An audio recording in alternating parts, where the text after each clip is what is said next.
Olá, seja muito bem-vindo. Hoje vamos discutir transtornos do humor. E importa que a gente comece apontando que dentro dessa esfera de transtornos do humor teremos dois representantes, ou existem dois transtornos que estão contidos aí. Vamos falar do transtorno depressivo e do transtorno afetivo bipolar. E a início importa que a gente comece sedimentando alguns conceitos. Um deles é o conceito de humor e o outro é o conceito de afeto.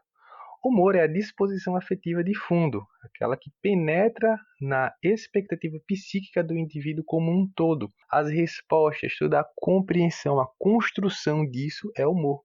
É como se a gente estivesse tratando o humor como uma frase. E o afeto é a qualidade do tônus emocional em resposta ao estímulo.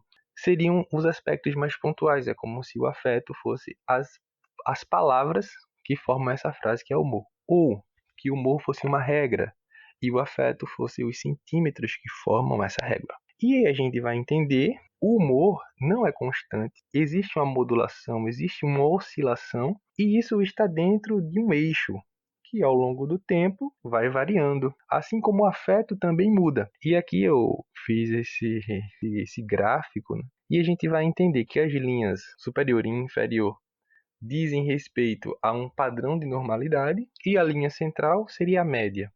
E que esse humor nunca está estático, nunca está parado, está sempre em variação, bem como o afeto também sempre estará variando. E aí, como a gente discutiu que falaremos sobre o transtorno depressivo e o transtorno afetivo bipolar, nós vamos começar discutindo o transtorno depressivo, episódio depressivo maior. E para que a gente fale de um episódio depressivo maior, precisamos entender que esse paciente apresentará características e essas características foram especificadas, foram catalogadas, foram comportadas dentro de dois critérios, o critério A e o critério B. No critério A, o paciente vai estar apresentando, ou o indivíduo estará apresentando um humor deprimido, bem como uma anedonia.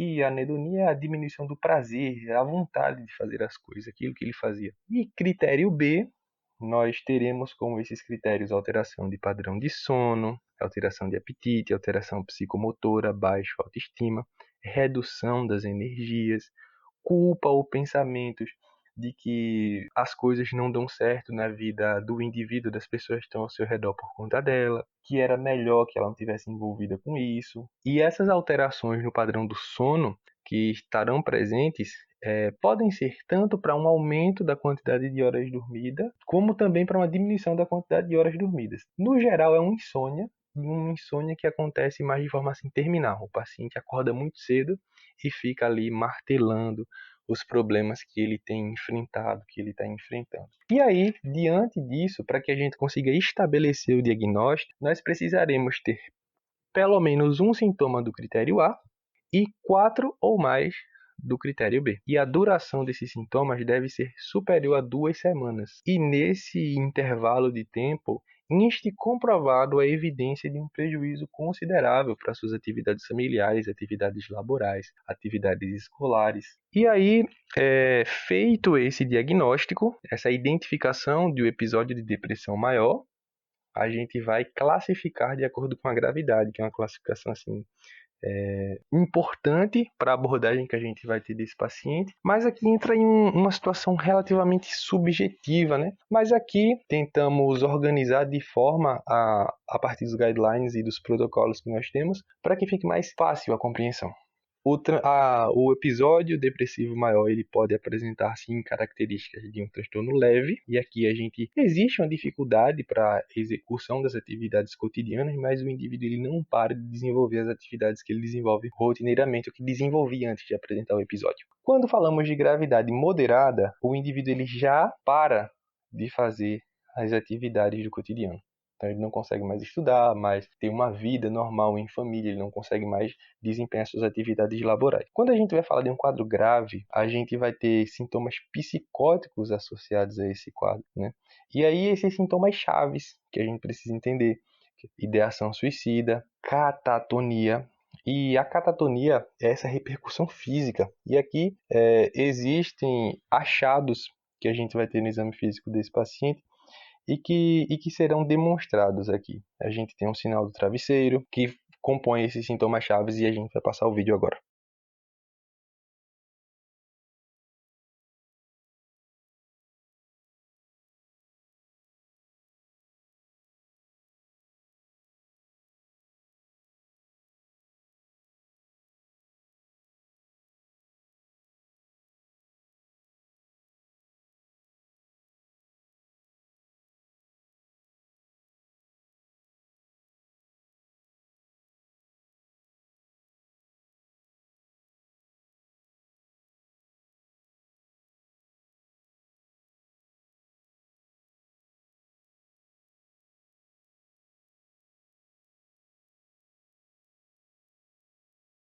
Agora, a gente vai dar continuidade e trataremos de outras nomenclaturas ou outras denominações que o transtorno depressivo terá.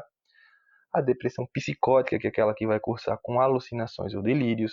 A depressão atípica, que é onde o indivíduo ele vai apresentar episódio depressivo, só que os sintomas ali, quando a gente vai para o critério B, por exemplo, onde a gente tem alteração no padrão de sono, que normalmente é para uma insônia, o indivíduo ele vai apresentar uma hipersonia, dormirá demais. Existe uma repercussão sobre os hábitos alimentares. Então, assim, o paciente normalmente se restringe mais de alimentação. Aqui na depressão atípica, ele vai apresentar um quadro de polifagia, de comer demais. Ou seja, a gente vai ter sintomas que tendem a ser um antônimo do que é na depressão típica, na depressão mais comum que a gente se depara. Existe também o quadro de distimia, é um estado depressivo leve e prolongado que dura por no mínimo 2 anos. Então, aquele indivíduo que as pessoas tendem a dizer que é um indivíduo ranzinza, um indivíduo que tem uma má energia e etc. Então, uma distimia é esse indivíduo que apresenta esse quadro depressivo leve. Ele desempenha suas atividades, ele vive no cotidiano, mas é entendido como aquela pessoa que corta o clima do ambiente.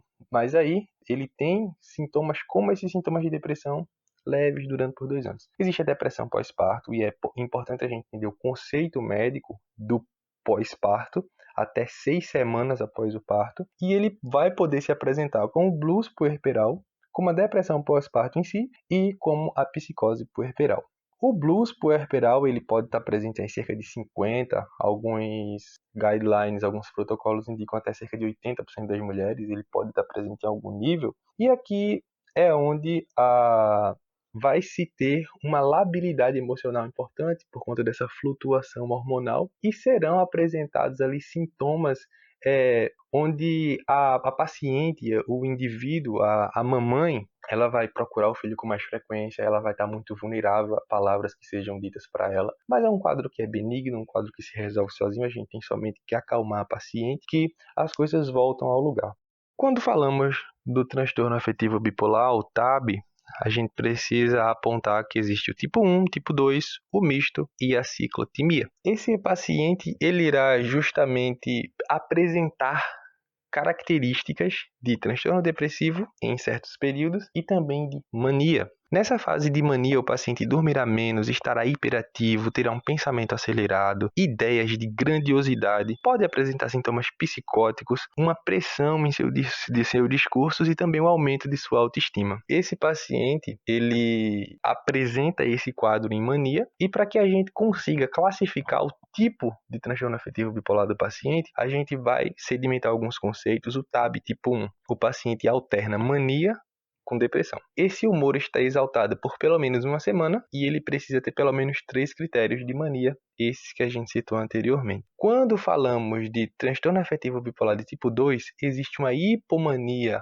alternada com depressão, ou seja, o paciente vai apresentar um humor exaltado por pelo menos 4 dias e 2 critérios. Então, qual a diferença de mania para hipomania? Na hipomania, a gente tem um quadro menos grave, a gente consegue manejar o paciente. Quando o paciente apresenta quadro de mania especificamente, ele precisa de uma abordagem que leve em consideração a admissão, leve em consideração a internação. O TAB tipo 1, a gente vai destacar que é essa mania alternada com depressão. E se o humor está exaltado, a gente já discutiu que a duração é por mais de uma semana e ele vai apresentar mais 3 critérios. Quando a gente está falando do TAB tipo 2, então, recapitulando, hipomania alternada com depressão. Esse humor fica exaltado por 4 dias, pelo menos 3 critérios, e a gravidade no TAB de tipo 2 é menor. A ciclotimia é uma flutuação do humor que não fecha critério para TAB. Ela vai perdurar por 2 ou mais anos, como a distimia, só que nesse caso existe uma flutuação. A distimia ela não flutuava para episódios onde o paciente podia apresentar um quadro mais parecido com mania.